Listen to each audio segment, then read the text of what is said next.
O que mais se ouve hoje em dia é as pessoas se queixando,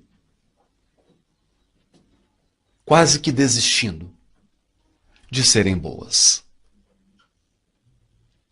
Porque ser bom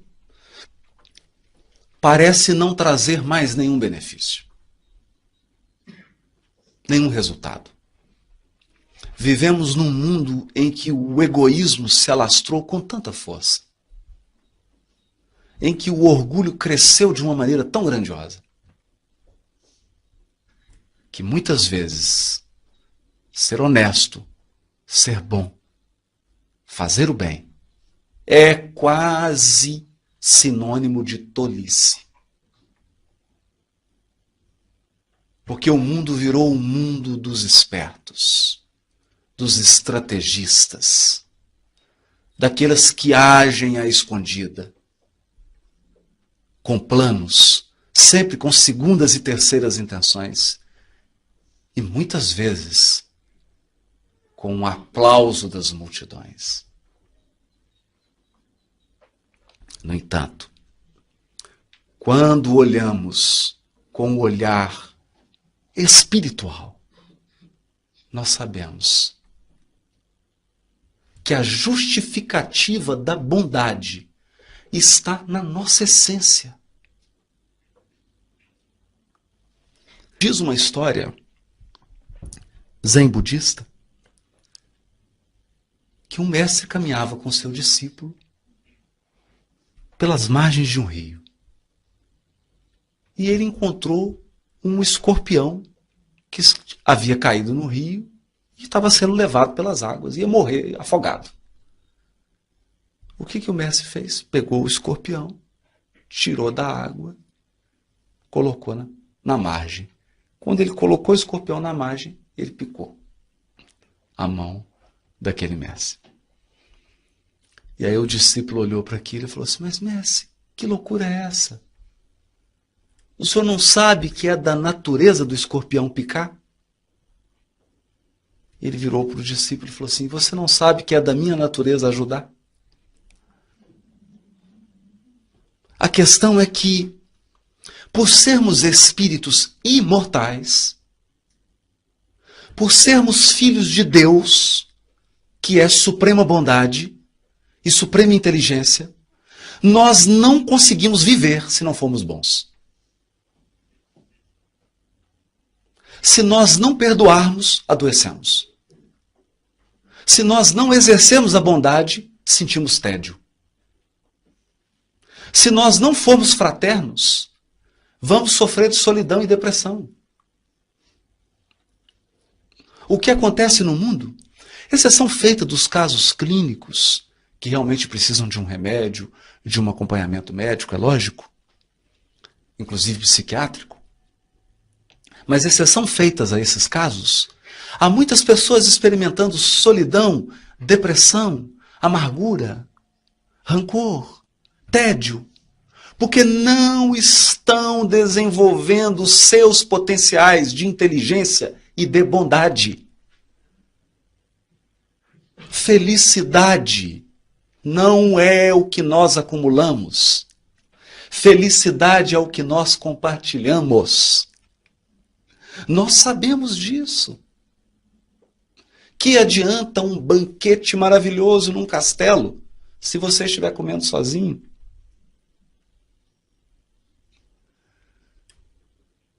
O bom da refeição é poder compartilhar.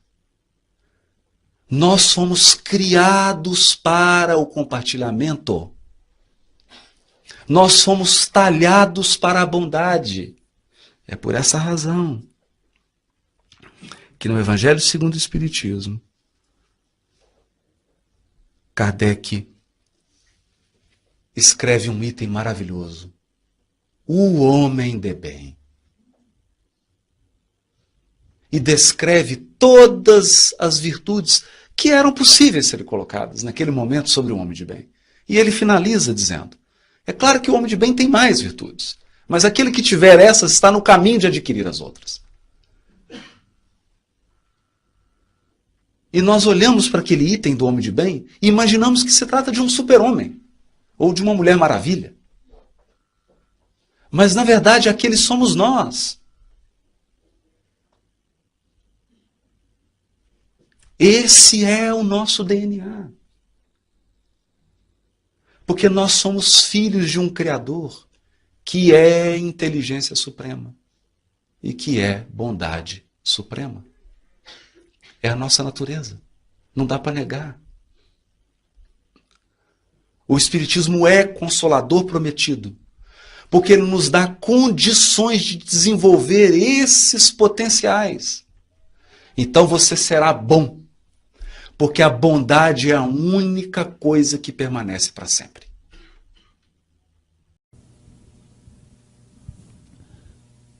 Toda indignação é louvável, mas a indignação só é útil quando ela se traduz em ações concretas.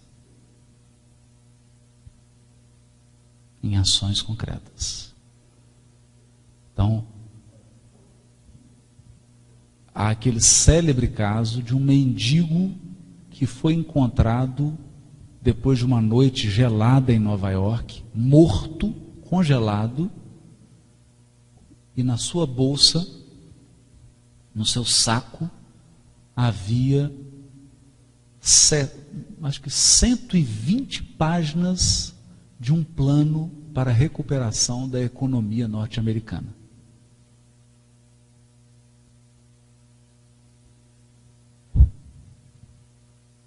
A pessoa não conseguia recuperar nem economicamente ele mesmo, e está fazendo um plano para recuperar a economia norte-americana. Então nós precisamos tomar cuidado com a indignação que anda de braço dado com a inércia.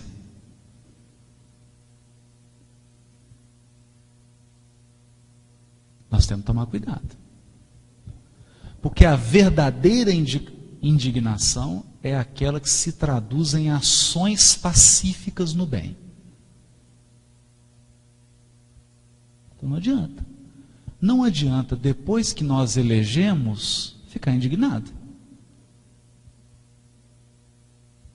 Nós temos que traduzir a nossa indignação numa educação política. Não adianta ficar indignado porque tem criança na rua em Juiz de Fora.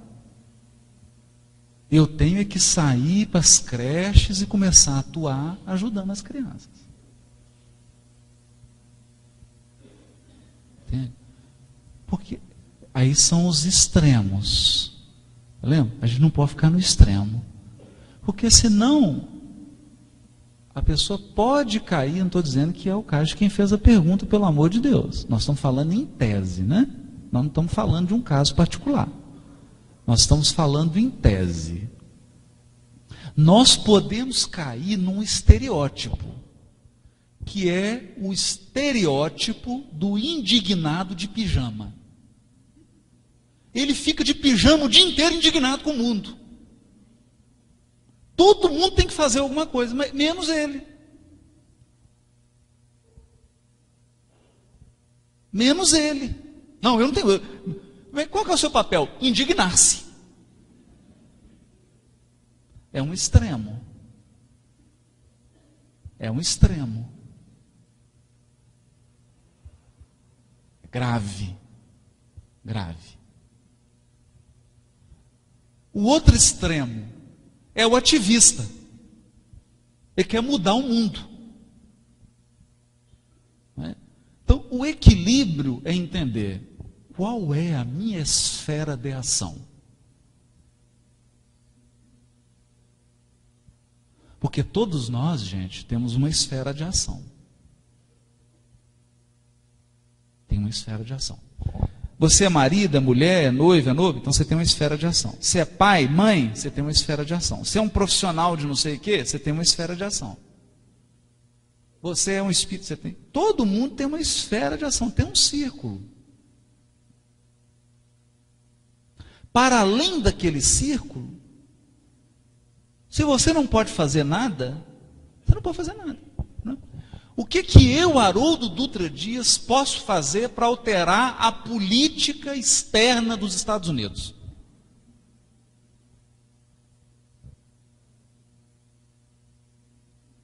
ligar para o Barack Obama. É isso? Então, eu não tenho o telefone dele. Não adianta. Mas o que eu posso fazer? O que eu posso fazer? Não é? Onde eu posso atuar? Em que área eu posso atuar? Então, o que te sensibiliza? Te sensibiliza a causa das crianças? É isso que te sensibiliza? A causa das crianças? Porque é impossível também você se sensibilizar com todas as causas do planeta. Então, o que te sensibiliza? É a causa das crianças? O que você está fazendo? Você tá participando de alguma creche? Você participa do conselho tutelar da sua cidade? Você participa do Conselho Municipal de Auxílio à Criança? O que você está fazendo de concreto? Não é? Então, particularmente, para mim, eu tenho um modelo de homem indignado. Para mim é um modelo. Eu sempre olho para ele e falo assim, um dia eu quero ser indignado como esse homem. É Gandhi.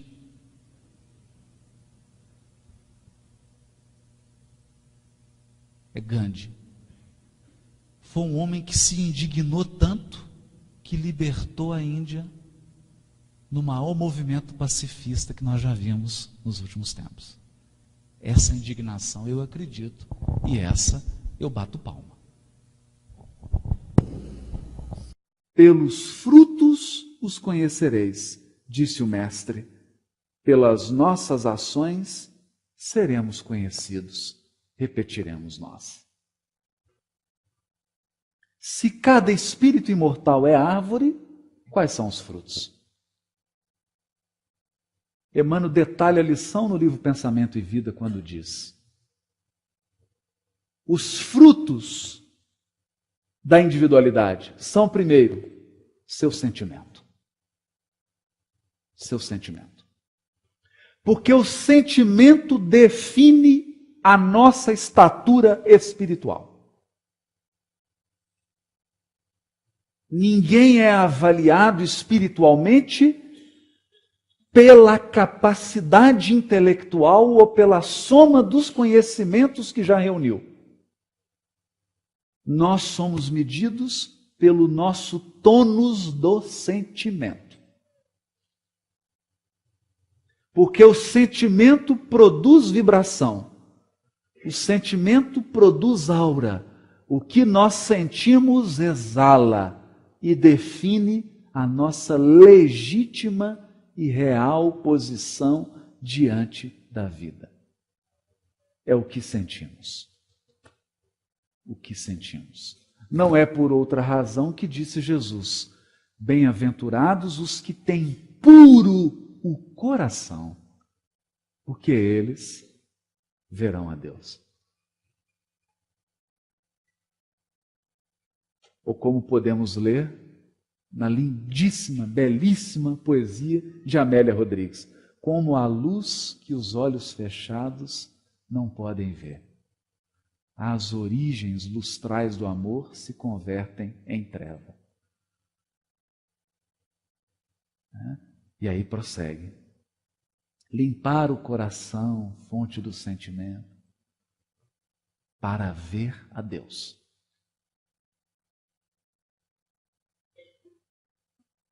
É o coração que define. Sentimento. O sentimento é nosso primeiro fruto. Mas o sentimento, diz Emmanuel, esculpe, plasma, molda o pensamento. É o sentimento que dirige o nosso pensamento e as nossas ideias. Ninguém pensa ou planeja um crime se não alimenta um sentimento de ódio antes. Então, quem dirige, o patrão, o chefe, o diretor do pensamento é o sentimento. Por essa razão, nós encontramos PhDs em física no Irã construindo bombas atômicas para matar milhões de pessoas. Por essa razão, o nazismo contratou os maiores especialistas em química da Alemanha para construírem câmaras de gases, a fim de assassinar milhões de pessoas.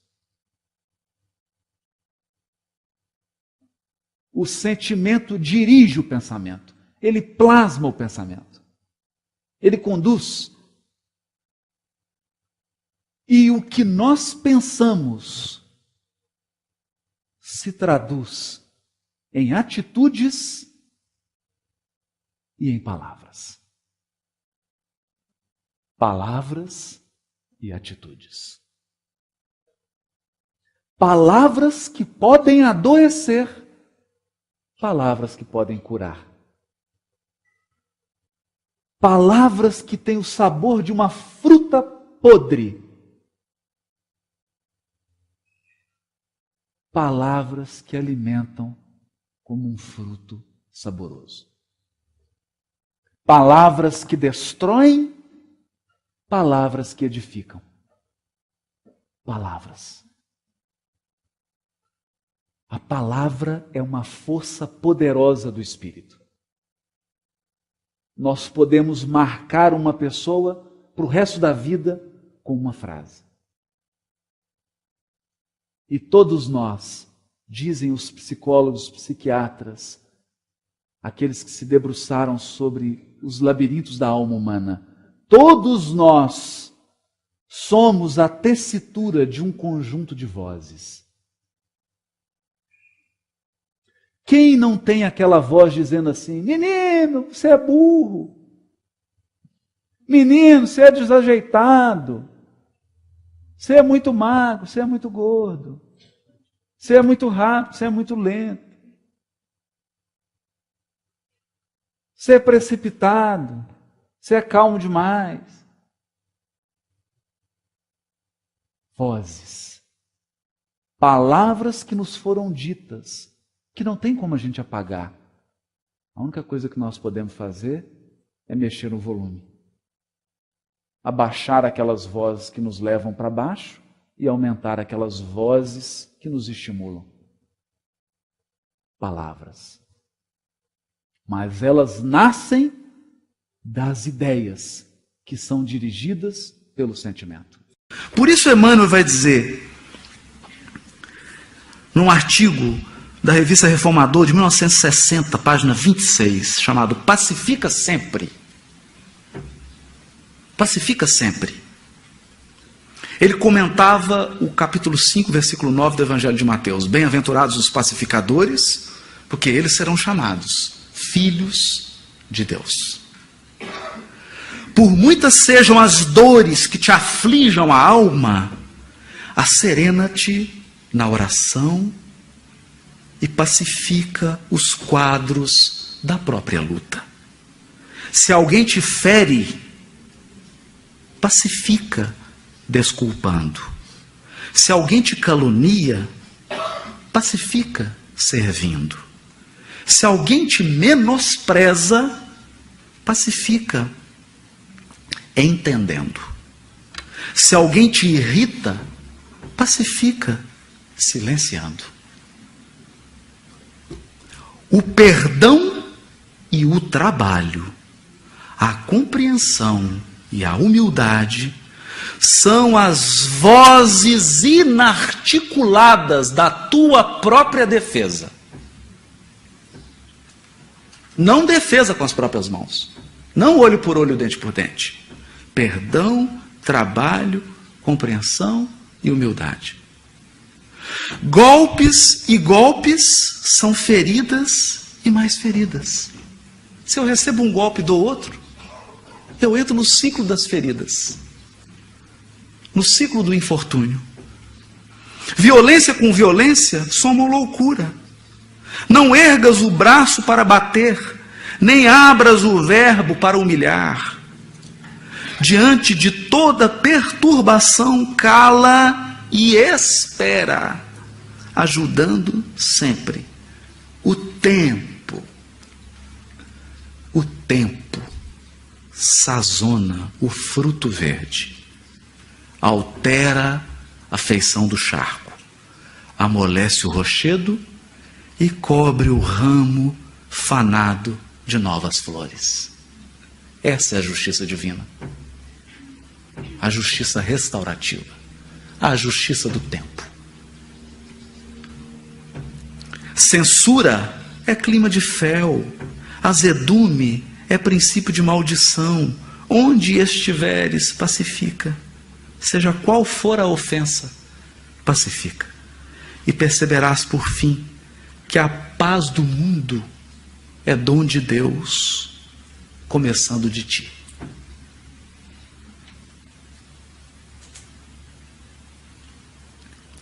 É por essa razão que depois de ser ofendido, humilhado, abandonado, traído, as palavras finais do Mestre foram palavras de perdão.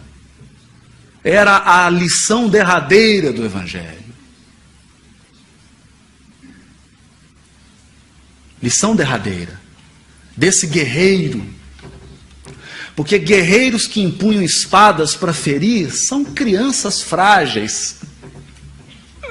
As verdadeiras lutas da nossa evolução espiritual representam absorver injúria e devolver o bem. É isso que separa espíritos infantis de filhos de Deus.